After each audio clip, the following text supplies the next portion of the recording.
داستان ایمان فروشوں کی قسط نمبر 271۔ عمرو درویش نے کہا، ہم مصر سے چھاپا ماروں کی مدد حاصل کر سکتے ہیں۔ فی الحال ضرورت یہ ہے کہ ہم دونوں میں سے ایک آدمی باہر نکل جائے۔ اگر ہم دونوں اکٹھے ان کی شرط مان کر نکل جائیں تو اور زیادہ بہتر ہے۔ میں یہی رہوں گا، اسحاق نے کہا۔ تم انہیں دھوکہ دو۔ اگر ہم نے اکٹھے ان کی بات مان لی تو انہیں شک ہوگا۔ یہ سمجھ جائیں گے کہ ہم نے رات ایک کوٹھری میں رہ کر کوئی منصوبہ تیار کیا ہے۔ میں سختیاں برداشت کرتا رہوں گا، تم نکل جاؤ۔ صبح طلوع ہوتے ہی کوٹھری کا دروازہ کھلا۔ ایک سپاہی نے اسحاق کو برچھی چبھوئی اور اسے اٹھا کر دھکے دیتا اپنے ساتھ لے گیا۔ کوٹھری کا دروازہ پھر بند ہو گیا۔ تھوڑی دیر بعد سوڈانی فوج کا ایک عہدیدار آیا۔ اس نے سلاخوں میں سے عمرو درویش سے پوچھا، اگر تم نے آج انکار کیا تو تصور نہیں کر سکتے کہ تمہارے جسم کا کیا حال ہوگا۔ ہم تمہیں مرنے نہیں دیں گے۔ تم اس دنیا میں دوزخ دیکھ لو گے، ہر روز مرو گے اور ہر روز جیو گے۔ مجھے کسی اچھی جگہ لے چلو، عمرو درویش نے کہا۔ میرے جسم کو ذرا سا سکون آنے دو، یہاں میں کچھ بھی نہیں سوچ سکتا۔ میں تمہیں جنت میں بٹھا سکتا ہوں، سوڈانی عہدیدار نے کہا۔ تمہیں جنت کی پریوں میں بٹھا دوں گا، اور اگر وہاں بھی تم نے انکار کیا تو جتنے دن زندہ رہو گے پچھتاتے رہو گے۔ ہمیں رو رو کر کہو گے کہ میں نے تمہاری شرط مان لی ہے، تو بھی ہم تم پر اعتبار نہیں کریں گے۔ وہ کرا رہا تھا، اس کی آنکھیں پوری طرح کھلتی نہیں تھیں۔ اس نے سرگوشی سی کی، ایسا نہیں ہوگا، مجھے کہیں لے چلو اور بتاؤ کہ مجھے کیا کرنا ہے۔ اسے اسی وقت لے گئے اور ویسے ہی خوشنما کمرے میں جا رکھا جیسا اسحاق کو دیا گیا تھا۔ تھوڑی دیر بعد ایک طبیب آ گیا۔ اس نے اس کے جسم کا معائنہ کر کے اسے دوائیں پلائیں۔ اسے اعلیٰ قسم کا کھانا کھلایا گیا۔ اس دوران اسی سوڈانی سالار نے جو اسحاق کا جسم توڑتا رہتا تھا، عمرو درویش سے پوچھا، کیا تم نے ہماری ہر بات ماننے کا فیصلہ کر لیا ہے؟ عمرو درویش نے سر ہلا کر رضامندی کا اظہار کیا۔ کھانا کھاتے ہی وہ لیٹا اور گہری نیند سو گیا۔ اس کی جب آنکھ کھلی تو رات بھی گزر چکی تھی اور اگلا دن گزر گیا تھا۔ وہ بہت دنوں سے قید خانے کے تہہ خانے میں اذیتیں برداشت کر رہا تھا۔ جسم بہت حد تک سوکھ گیا تھا، ہڈیاں دکھ رہی تھیں۔ اتنے نرم اور گداز بستر پر اتنی لمبی نیند سے اس کے جسم میں صحت کے آثار نظر آنے لگے۔ اسے دوائیاں دی گئیں اور اسے بادشاہوں والا کھانا کھلایا گیا تھا۔ اس کی آنکھ کھلی تو اس کے سامنے ایک لڑکی کھڑی مسکرا رہی تھی۔ وہ بہت ہی خوبصورت لڑکی تھی۔ اس کے بال ریشمی تھے اور کھلے ہوئے۔ اس کے کندھے اور بازو کا کچھ حصہ عریاں تھا۔ عمرو درویش فوجی تھا، جنگلوں میں پیدا ہوا اور فوج میں اس کی عمر میدان جنگ میں گزر رہی تھی۔ اس لڑکی کو اس نے خواب سمجھا، لیکن لڑکی نے آگے ہو کر اس کے سر پر ہاتھ پھیرا تو اسے یقین آیا کہ یہ خواب نہیں۔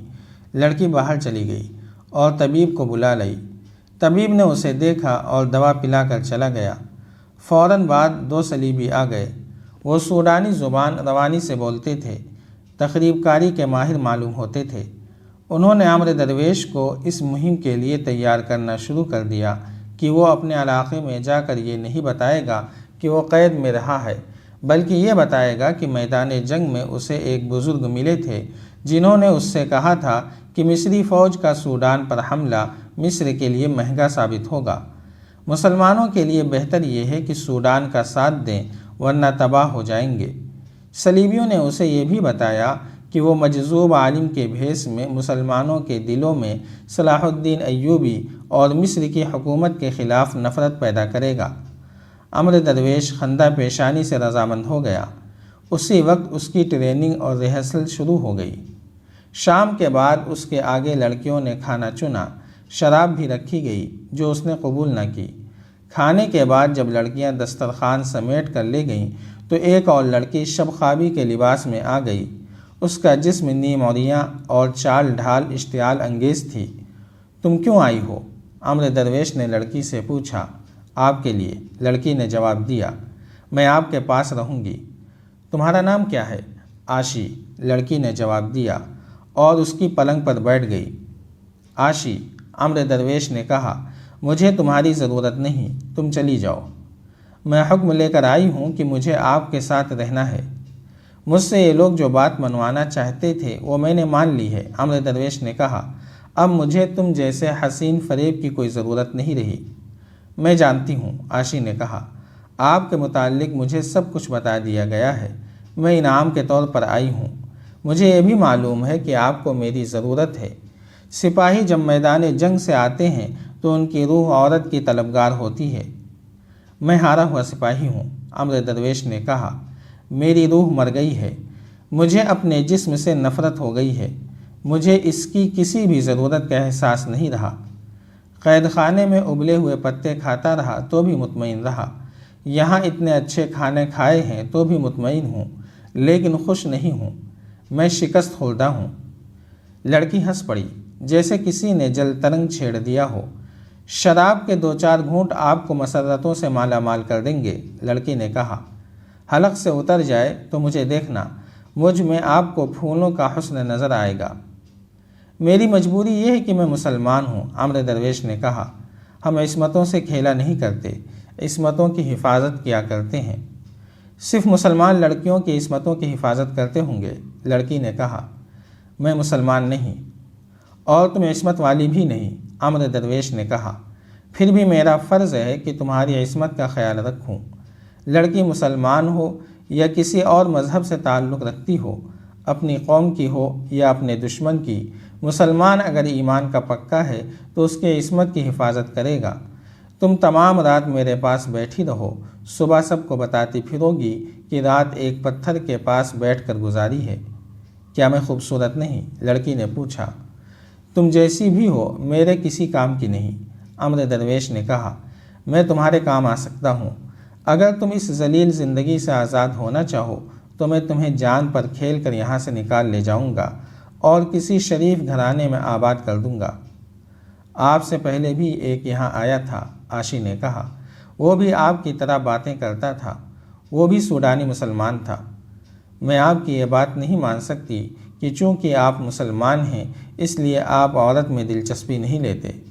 میں نے مصر کے کئی مسلمان دیکھے ہیں، وہ عورت کو دیکھ کر بھوکے درندے بن جاتے ہیں۔ میں 3 ایسے مصری مسلمان بتا سکتی ہوں جنہیں میں نے اور شراب کی اس صراحی نے غدار بنایا ہے۔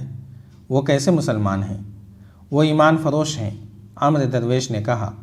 تم باتیں کر رہی ہو، میں تمہارے چہرے پر اور تمہاری آنکھوں میں تمہاری ماں اور تمہارے باپ کی جھلک دیکھنے کی کوشش کر رہا ہوں۔ وہ کہاں ہیں؟ زندہ ہیں؟ معلوم نہیں، عاشی نے کہا۔ آپ سے پہلے جو یہاں آیا تھا اس نے بھی یہی پوچھا تھا کہ تمہارے ماں باپ زندہ ہیں یا مر گئے ہیں۔ وہ اسحاق کی بات کر رہی تھی۔ اسحاق کو جب اس کمرے میں لایا گیا تھا تو اسی لڑکی کو اس کے کمرے میں بھیجا گیا تھا، اس نے عمرو درویش سے کہا۔ اس سوڈانی مسلمان نے مجھ سے میرے ماں باپ کے متعلق پوچھ کر مجھے پریشان کر دیا تھا۔ ایسا سوال مجھ سے کبھی کسی نے نہیں پوچھا تھا۔ وہ پہلا آدمی تھا جس نے پوچھا تو میں رات بھر سوچتی رہی کہ میرے ماں باپ کون تھے اور کیسے تھے ضرور، مجھے کچھ یاد آتا تھا اور ذہن کے اندھیرے میں غائب ہو جاتا تھا۔ میں نے اپنے آپ کو ان کی یاد سے دور رکھنے کی کوشش شروع کر دی مگر میں کامیاب نہیں ہو سکی۔ آج آپ نے ان کی یاد پھر تازہ کر دی ہے۔ میں جب محسوس ہی نہیں کرتی تھی کہ میرے ماں باپ ہوں گے تو میں خوش رہتی تھی۔ آپ سے پہلے آنے والے سوڈانی مسلمان نے میرے اندر ایسے جذبات بیدار کر دیے ہیں کہ میری خوشی پر اب اداسی کا آسیب سوار رہنے لگا ہے۔ تمہارا کوئی بھائی بھی تھا؟ کچھ بھی یاد نہیں، عاشی نے کہا۔ میں خون کے رشتوں کو سمجھتی ہی نہیں کہ کیا ہوتے ہیں۔ تمہیں نیند آ رہی ہو تو سو جاؤ، عمرو درویش نے کہا۔ آپ کو نیند آ رہی ہو تو میں خاموش ہو جاتی ہوں، عاشی نے کہا۔ جی چاہتا ہے کہ آپ میرے ساتھ باتیں کرتے رہیں۔ مجھے آپ جیسے آدمی اچھے لگتے ہیں۔ میں جس آدمی کے ساتھ کچھ وقت گزارتی ہوں اس سے مجھے نفرت سی ہو جاتی ہے، مجھے مسکرانا پڑتا ہے۔ وہ سوڈانی مسلمان جو آپ سے پہلے یہاں آیا تھا مجھے ساری عمر یاد رہے گا، جسے اس کمرے میں لایا گیا تھا۔ آپ دوسرے آدمی ہیں جن کی میں ہمیشہ قدر کروں گی۔ آپ نے میرے اندر روح اور جذبات کو بیدار کر دیا ہے۔